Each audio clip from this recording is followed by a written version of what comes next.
Welcome, wine lovers, winos, and the curious. I'm Tom the Som, and I'm back for week 7 for this summer's Summer Wine Education Series, Wine and Beer Education Series. We spent a little time at Florida Keys Brewing learning some things a month or so ago, and we've been doing wine the rest of the time. And we're back with Chef Robert DiGiorgio, who is the proprietor. Actually, you've seen him a few times with me over at Cafe Largo. And now we're right next to the water at Bayside Grille, his other property. And we've snuck out a Dolcetto from the Italian restaurant, and we're going to try it with some American favorites for summertime. So we're gonna have some fun with it. We've got a great little lineup here. Having some fun. And yeah, so I don't know, we're just gonna jump right into things here. We'll talk a little bit about Dolcetto, and is that now they have the designation just Dolcetto? They have Dolcetto the Alba. they have the Alba and Oviedo, which is another region. This region? Yes. This one's from Longhi. So we're going to, which is just a sub-region of Piedmont. And this winery is actually family run for over 50 years. They focus on Nebbiolos. And what's kind of neat about Dolcetto is a lot of the wine growers in the region actually put the Dolcetto on the north-facing sides of the hills. So you want south-facing is where you want your Nebbiolo, all your grapes that need that long growing season, and then grapes that are a little more prolific, like Dolcetto, can go in regions where they wouldn't put the other grapes, in areas of the vineyards and properties. So on the north side, they would only be getting afternoon sun. Right. Exactly. You want to get the south sides are getting most of the sun throughout most of the day until the evening when it gets hotter. So you're getting afternoon sun, and the wine is basically because it's an early harvest wine. So you say Nebbiolo is harvested in October. This could be harvested as early as August, first week of September. So almost 4 weeks earlier, you're getting and you're making wine with kind of maximizing your area in the vineyard. You think about it that way, which is smart. And it's an interesting wine because Dolcetto is low in acid, and it's high. It can be high in tannins, but what the winemakers have learned to do is shorten the fermentation process, so they're not extracting all those heavy tannins out of it. They're just soaking it for a little bit shorter of a period of time than they would with a Nebbiolo or Barbera. And does that give you lower alcohol? it'll give you a little bit lower alcohol. So that's what you see with these. Like this one is, generally these tend to be lower in alcohol. This one's 12.5. So 12.5 for a red wine is on the lower side. And like you said, this one, because the skins are so thick, then you get all this extraction out there. Purple's a dark purple color that is giving it this darker than a Nebbiolo, darker than Barberas, and it's a softer, lighter wine. You know, that's what's confusing about it when you think about it. That wine should be called Canopy. And it probably would have been if the folks at Camus didn't jump on that so quickly. But yeah, it is. I mean, it's just a fascinating. The more you learn about wine, the more things you find out that are just fascinating and fun. And this one, I've always, until I started doing more and more research on it, I always thought of it as just this light, kind of easy drinking wine. I never realized what went in behind it to make it, to make it what it is, to make it as dark as it is, but as soft as it is. I always looked at it as a pizza wine or a spaghetti marinara wine.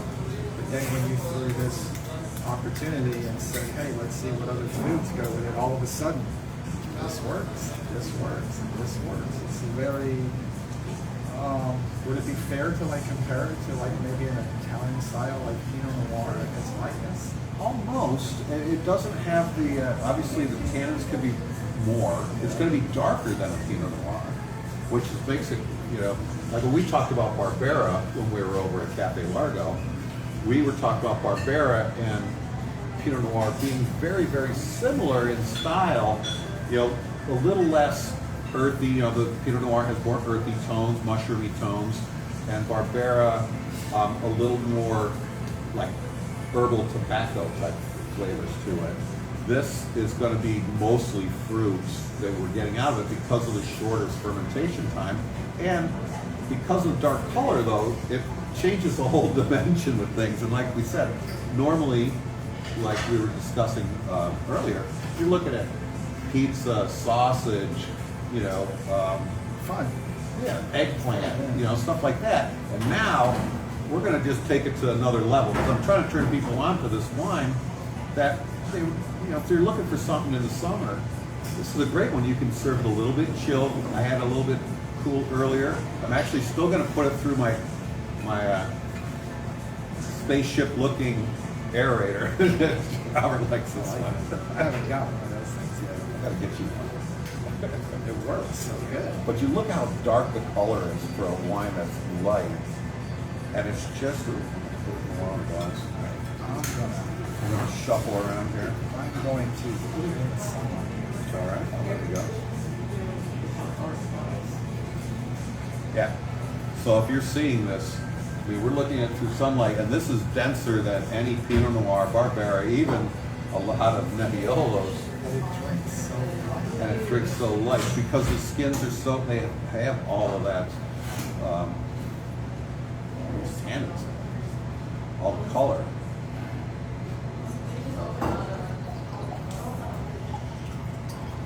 So yeah, like we were talking about, it doesn't have to be south facing, you know, all sorts of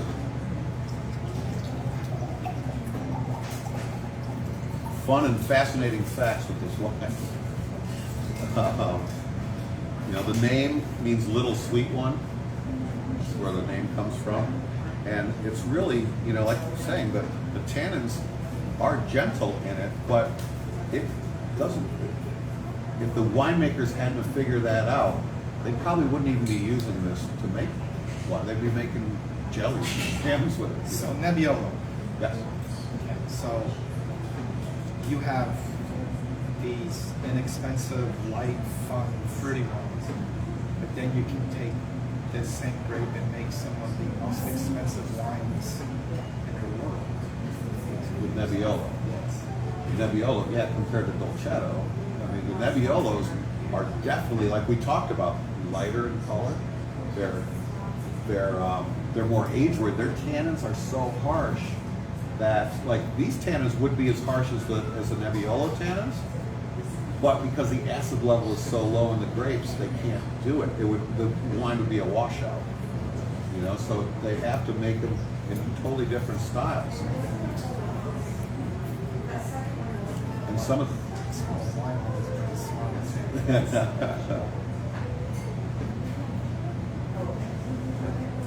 some of the typical notes that are reported with this, besides the cherry, you know, rich, almost sometimes blueberry, blackberry notes, are things like thyme, sage, licorice.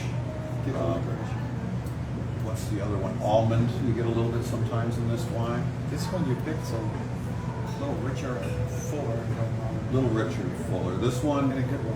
this family, obviously, they focus on Nebbiolo and making very age-worthy wines, but these wines are in the vineyard and they do this very well. This wine actually got a 90-point rating from the wine enthusiast. So it's a pretty serious wine for a not serious varietal, you know. So it's kind of fun. They don't get pricey, these ones. No, these wines are very reasonably priced. I mean, most of the time you're looking at under $20, sometimes, you know, under 15. Regardless of the vineyard, even you can connotate a very expensive vineyard when they make this wine to keep the price point down.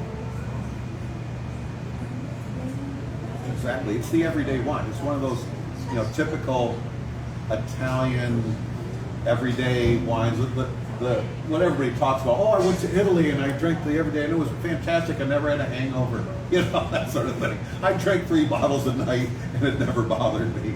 You know, people are always saying stuff like that, and it's kind of funny.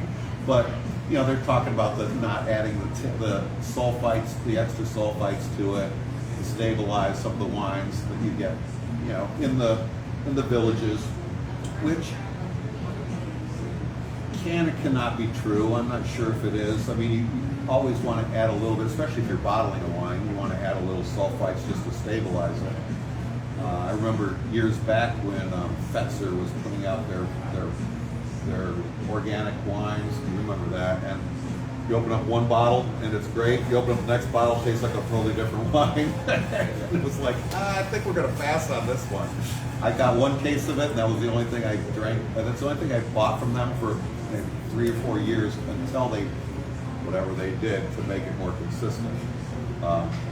Whatever they did worked after that, but for the longest time, you couldn't get the consistency out of it.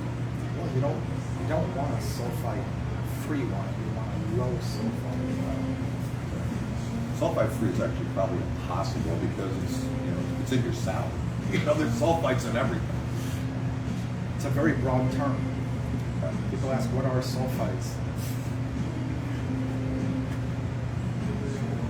Whatever you want it to be. Exactly. That's a science class right there. That's what it is. So we're going to have some fun foods coming out. Mm-hmm. You want to talk a little bit about what we got on store for everybody today? Because we talked about the wine. This wine, I think, has like a lot of black cherry in it as far as the flavors that I get out of it.